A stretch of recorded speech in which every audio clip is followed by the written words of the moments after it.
안녕하세요, 마이크시입니다. 네, 앞선 영상에서 말씀드린 것처럼 이제 그 영화, 빅쇼트라는 영화를 좀 통해서 몇 가지 좀 현재 우리나라가 앞으로 좀 처할 수 있는, 그러니까 발생될 수 있는 그런 것들, 그리고 그거에 맞게끔 우리는 어떻게 좀 대응을 하고 세력들이 어떻게 돈을 벌어가는지 이런 것들.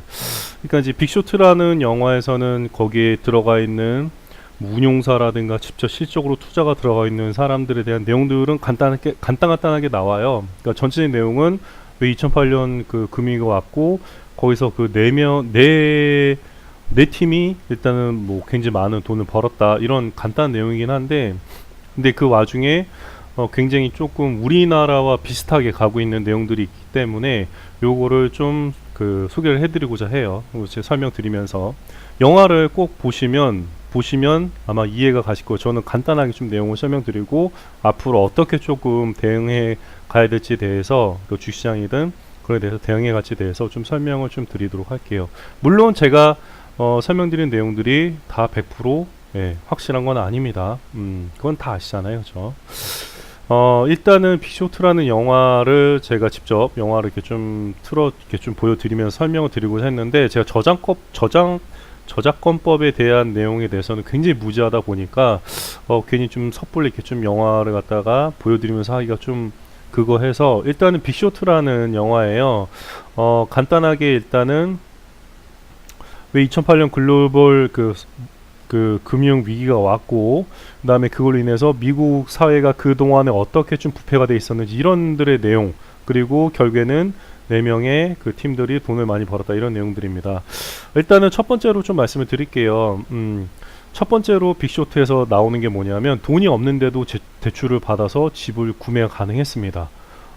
일단은 거의 그 미국 같은 경우에는 이제 그런 뭐 대출, 우리나라는 어느 정도 좀 대출 자격 같은 걸 보잖아요. 뭐 급여가 얼마 정도 되고 그다음에 몇 개월 정도 근무하고 그래도 어느 정도까지 지금 이렇게 철저하게 그거 갖다가 이제 그 모니터링을 합니다. 그러니까 그거랑 좀 차이는 있죠. 이제 미국이 일어났던 그 일하고 우리나라하고는 약간 차이가 있지만 어쨌든 간에 일단은 돈이 없음에도 불구하고 대출을 받아서 집을 구매할 수가 있었어요. 근데 그게 미국의 모든 국민들이 다 자기 요건이 안 된데도 무조건 대출이 가능했습니다.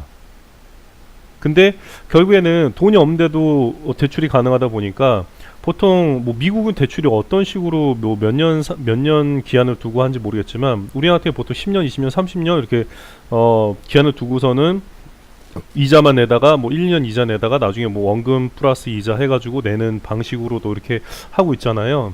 근데 이제 여기 나오는 내용 중에 뭐냐면 2007년도가 거의 대다수, 그러니까 미국 그 대출을 받은 대출자들의 몇십 프로인지 모르겠지만 굉장히 많은 인구가 이제 대출 상환된 시점이 다 도래하는 시점이었다. 2007년도가 그런 내용이 좀 나오긴 해요.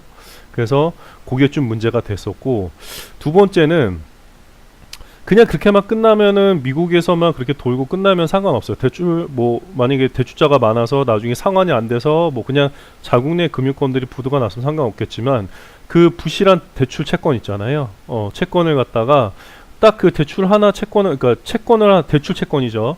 그 채권 하나 봤을 때는 등급이 거의 B급 이하에 막 C급, D급 막 이래요. 보면 뭐 BBB, B 트리플, B 더블, 뭐 B1 하나 있어요. 근데 그냥 완전 부실한 채권인데도 불구하고 미국에서는 1937년도부터 그 채권 시장을 갖다 활성화시키기 위해서 어떤 인물이 하나 나와서 여러 개 부실 채권들을 하나로 모아버린 거예요. 막 몇천 개, 몇만 개를 모아가지고 그걸 갖다가 뭐 거의 트리플 A 등급 이런 식으로 이렇게 탈바꿈 시켜가지고 판매를 하는 거죠. 다시 금융권 회사들한테 이자 우리가 얼마 줄 테니까 요거 채권 사가 이런 식으로 이제 판매를 했던 거죠. 근데 그 트리플 A로 신용 등급을 받고 난 다음에 그 채권을 판매를 했는데 그게 미국뿐만 아니라 전 세계 금융권에다 다 판매가 들어간 거죠. 왜냐, 미국이란 나라는 뭐 거의 2차 세계대전 이후부터는 전 세계 그거잖아요.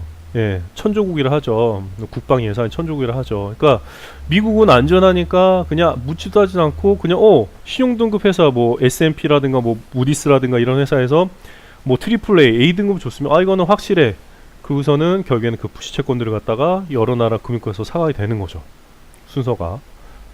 그리고 이제 세 번째 보면 이유 중 하나는 이제 또 그 미국 자체 내 이제 감독 기관이 있잖아요. 걔네들이 제대로 된 기능을 못했어요. 발휘하지 못했어요. 그러니까 확인 자체도 안 했고, 걔네 자체도 어쨌든 간에 나는 그냥 제때적 월급 받는 월급쟁이고, 나는 그냥 뭐 수당 뭐 연말 성과급 해서 나는 이만큼 벌어.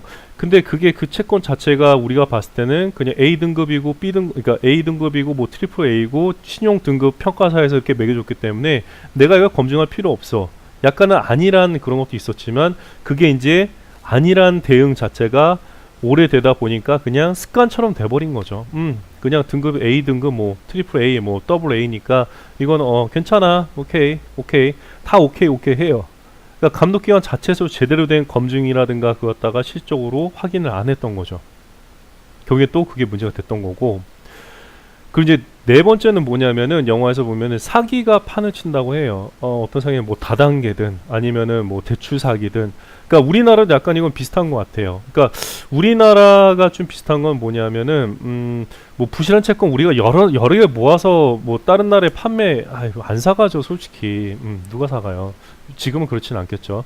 근데 돈이 없어도 대출을 받으시다. 이건 우리나라는 아니고, 두 번째도 아니고, 세 번째 약간 맞는 것 같아요. 감독기관이 아직 우리나라도 제대로 된 기능을 발휘하지 못해요. 뭐 증권시장에서도 보면은 요번에 그 삼성바이오로직스 같은 경우도 그렇고 경남제약 같은 경우도 그렇고 제대로 된 기능을 갖다가 발휘하지 못하는 거 아닌가라는 좀 생각을, 좀 우려를 좀 이렇게 보여주고 있고.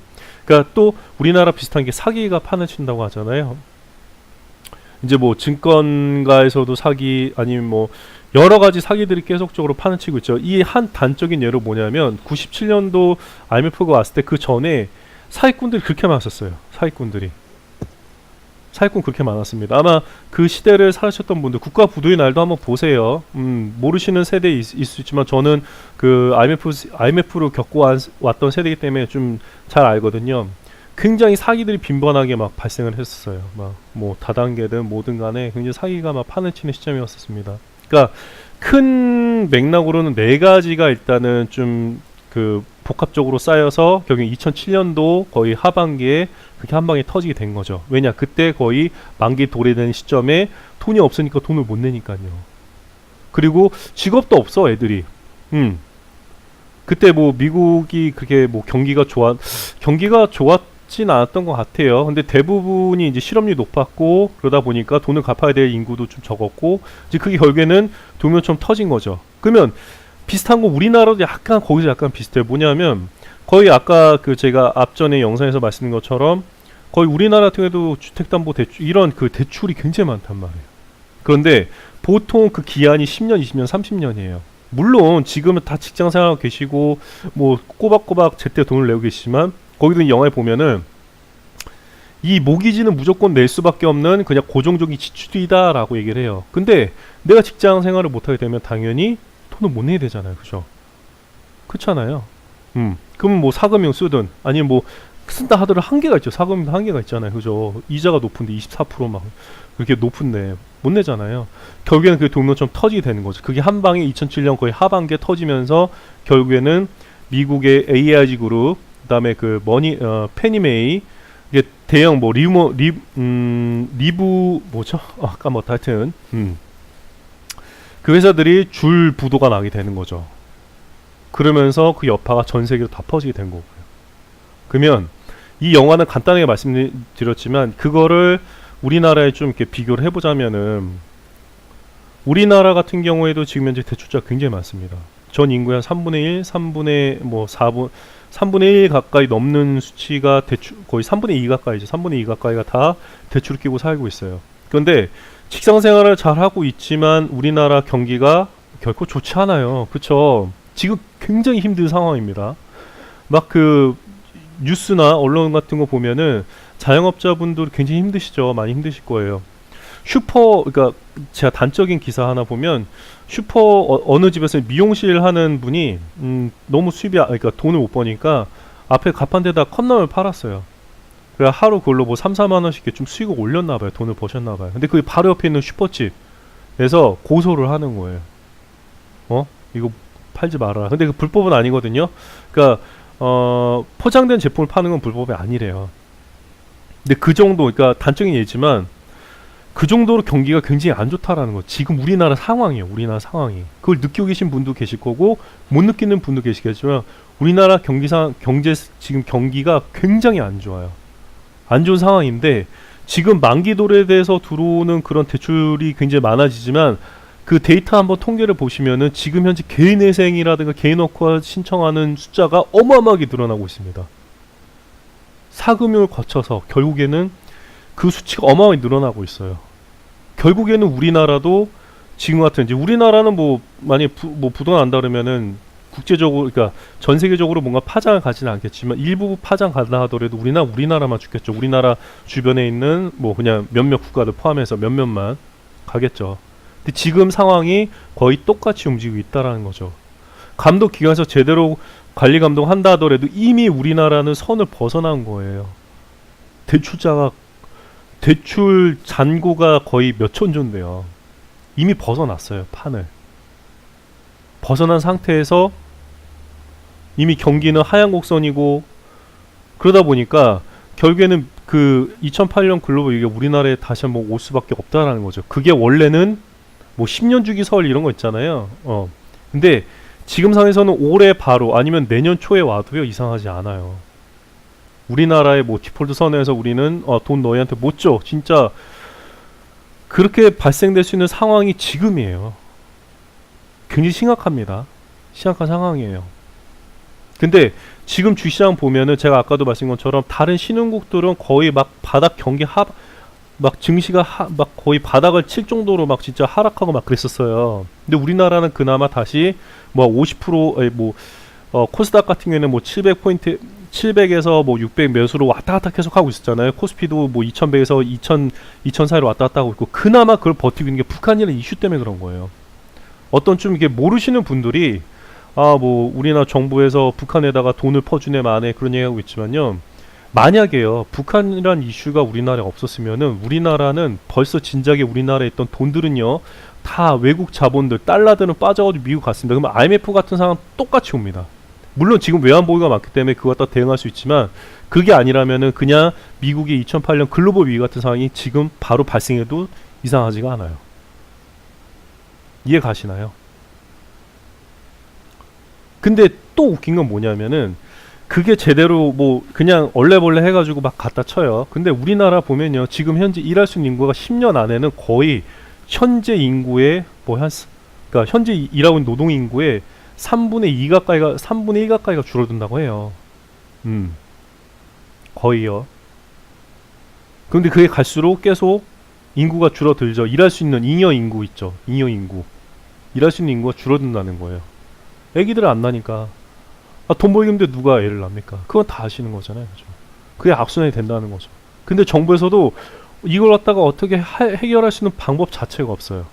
근데 미국 같은 경우에는 그런 일이 발생할 때마다 전쟁을 일으키거나 뭔가 판을 뒤흔들어요. 판을 뒤흔들어. 그렇게 할 수가 있어, 걔네들은. 막 달러를 막 찍어낼 수 있어, 막.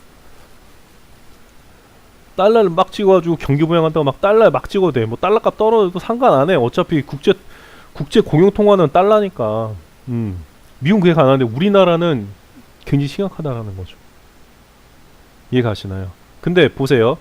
IMF 때 그리고 이제 빅쇼트에 보면은 그러니까 미국이란 나라가 그 부도가 난다는 거, 그러니까 그 채권 시장이 부도가 난다는 거에서 도박했던 애들은 돈을 거의 몇백 프로를 벌었어요. 그리고 우리나라 IMF 때도 현금 갖고 있는 사람들, 그걸 얘기했던 사람들은 결국에는 그 나오잖아요, 영화에도. 적은 돈으로 굉장히 많은 부를 축적했습니다. 근데 지금이 거의 그런 시점하고 맞아 떨어져 간다는 거죠. 하지만 그나마 우리나라는 북한이라는 이슈, 만약에 북한하고 어떤 뭐 연방제 통일이든 아니면 단일 국가를 통일이든 뭔가 통일이 됐어. 그러면은 제가 동영상 그 유튜브 영상에 계속 올린 것처럼 어차피 우리나라 회사들이 우리나라의 기업들이 다 북한 들어간단 말이에요. 그러면은 이런 위기를 갖다가 타개할 수가 있다라는 거죠. 서로 위민할 수가 있다라는 거죠. 그래서 저는 그거예요. 그러니까 뭐 그 정부에서 그런 생각을 갖고 있기 때문에 그럴 수도 있다고 저는 예상을 해요. 이거는 진짜 그냥 바보가 아닌 이상은 그게 맞아요. 지금 상황에서는 대출자 어떻게 할 수가 없어요. 만약에 대출자들 구제해줄게 다 면제 할 수가 없잖아요. 우리나라 신용등급 떨어져요. 떨어진단 말이에요. 그럼 뭘 못해, 어디 가서도. 그건 안 돼. 뭐 도덕적 K, 뭐 모럴 해저드, 뭐 맞나? 도덕적 K. 그러니까 나는 제때 때 뭐 돈 꼬박꼬박 냈는데 얘는 막 뭐 개인회생하고 뭐 해가지고 그냥 다 면제받았어. 안 되잖아요, 그죠? 그러니까 정부에서 돈을 쏟아부어서 갚을 수도 없고, 그렇다고 걔네들이, 그러니까 빚을 진 사람들이 갖다가 꼬박꼬박 갚아야 되는데 경기가 안 좋아지면은 결국에는 늘어난다는 거죠. 그 리스크, 부채율이 늘어나는 거죠. 부채율. 채권에 대한 부채율이 계속 늘어나는 거예요. 그게 마지노선을 8%를 봤었는데 딱 2007년도에 8% 가까이 넘어서면서 부도가 났죠. 그러니까 우리나라 정부에서도 해결책이 안 나오니까, 아니면은 뭐 새로운 신사업, 뭐 4차 산업 맨날 뭐 4차 산업 얘기를 했었는데 4차 산업으로 뭐 나온 게 없잖아요. 지금 현재 뭐 수소차든 뭐 5G든 아니면 뭐 다른 어떤, 그러니까 뭔가 진짜 획기적이고, 뭐 삼성에서 예전에 그 갤럭시 폰 나오거나 뭐 아몰레드 이런 LCD 나오거나 굉장히 획기적인 폰들이 뭐 뭔가 획기적인 신사업이 나오지 않는 이상은 우리나라는 굉장히 힘들다는 거. 한류 콘텐츠 가지고 그거는 엔터테인먼트에 있는 애들이 돈 버는 거. 우리나라 지금 직장생활 때 돈 버는 거 아니야, 아시잖아요. 그냥 걔가 돈 버는 거야. BTS가 돈 버는 거지. 우리가 돈 버는 거 아니에요. 그냥 인지도만 높아지는 거지. 그렇잖아요.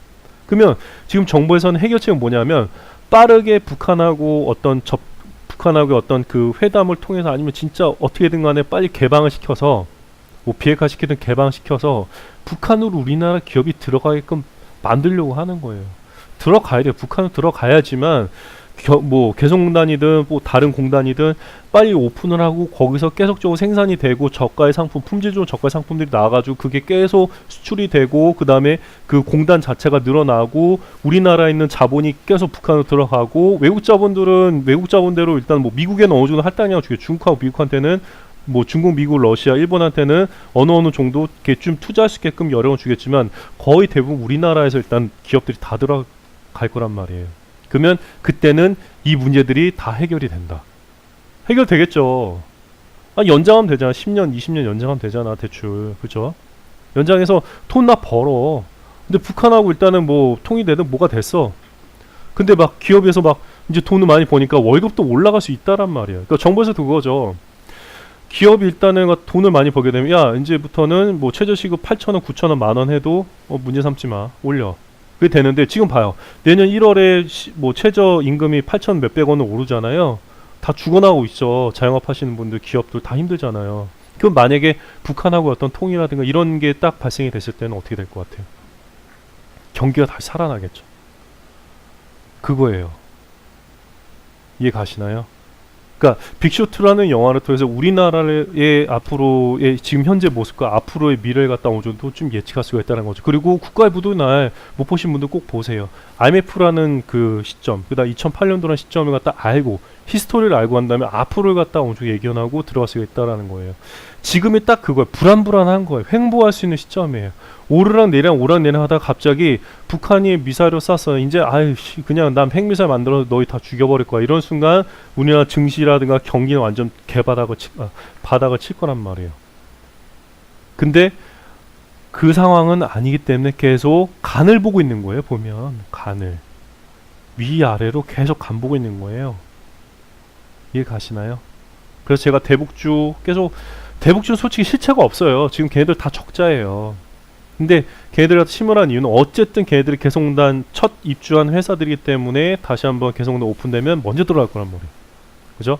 먼저 혜택을 볼 거란 말이에요. 뭐 철도, 도로 일단 오픈하면 될 거란 말이에요. 이해 가시죠? 그래서 이 빅쇼트란 영화 꼭 보시고요. 그리고 앞으로 우리나라는 북한이랑 어떤 이슈가 만약에 안 될 것 같다 그러면 무조건 돈을 다 빼셔야 돼요. 예. 그리고 여기에 나온 것처럼 채권 시장에서 뭐 부도스와프인가? 네. 채권이 떨어진다. 부도난다에 거는 뭐 상품이 있다면 거기에 무조건 걸어야 돼요. 북한하고 그게 안 된다 그러면. 북한이 질질 끌고 있기 때문에 우리나라 주시장, 주시장도 계속 횡보하고 있는 거예요. 갈지자로. 위아래로. 아시겠죠? 일단은 여기까지 좀 그 설명을 드리고자 해요. 제가 갖고 있는 가치관은 이거예요. 여기서 비롯돼서 제가 그 매매하는 패턴을 매매한 패턴이 지금 현재 짧게 먹자. 갑작스러운 또 이슈 때문에 어떻게 될지 모르기 때문에 이해 가시죠? 제가 아까도 말씀드린 것처럼 좀 감기 때문에 목 상태가 너무 안 좋아가지고 좀 이해해 주시고, 그러니까 제 가치관은 이 빅쇼트가 아니라, 그러니까 빅쇼트는 너무 잘 나와 있는 거고요. 2008년도. 그러니까 제 가치관은 97년도, 2008년도에 어떤 그런 IMF라든가 뭐 글로벌 위기에 대한 부분들이 저한테는 그게 다 심어져 있기 때문에 그거를 갖다가 저는 염두에 두고서는 주시장 이 매매하는 패턴을 이 매매하는 습관을 만들어 놓고 여기 안에서 움직이는 거거든요. 이상을 벗어나지 않게끔. 그러면 돈을 벌어요. 진짜 돈 버십니다. 돈 많이 버실 수 있으세요. 근데 그거를 제가 미리 얘기하기 전에 여러분들이 그걸 알고 그걸 가치관, 그러니까 내 안에 그 로직을 가지시고 그거를 통해서 매매하는 습관을 기르셔야 돼요. 그리고 이런 앞으로 이런 것들이 발생할 수 있고 이런 일들이 지금 현재 벌어지고 있다는 거 다 알고 계셔야지만 내가 대응을 할 수가 있는 거거든요. 아시겠죠? 일단은 뭐 이렇게 화면상의 내용이 그냥 딱 간단하게 요거 하나만 딱 나와 있어가지고 조금 재미는 없었을 거예요. 그래도 이 영상을 통해서 여러분들이 굉장히 많은 그 현안 그리고 앞으로 발생할 수 있는 일들에 대해서 좀 느끼시고 거기에 맞게끔 뭐 제가 하라는 대로 하신 게 아니라 본인들의 입맛에 맞는, 그러니까 안정적으로 수익 갖고 갈 수 있는 어떤 그런 패턴을 좀 만드셔가지고 갖고 가셨으면 좋겠습니다. 라이언 고슬링 굉장히 좋아해요. 크리스 사멜 좋아하고, 네, 브래드 피트도 굉장히 좋아하고요. 네, 한번 빅 쇼트 절대 뭐 저는 이쪽 관계 그거 아닙니다. 한번 보세요. 네. 재밌습니다. 아시겠죠? 네.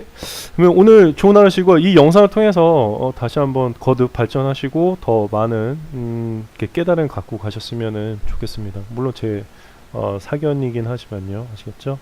네. 좋은 하루 되십시오. 감사합니다. 마이클 신이었습니다.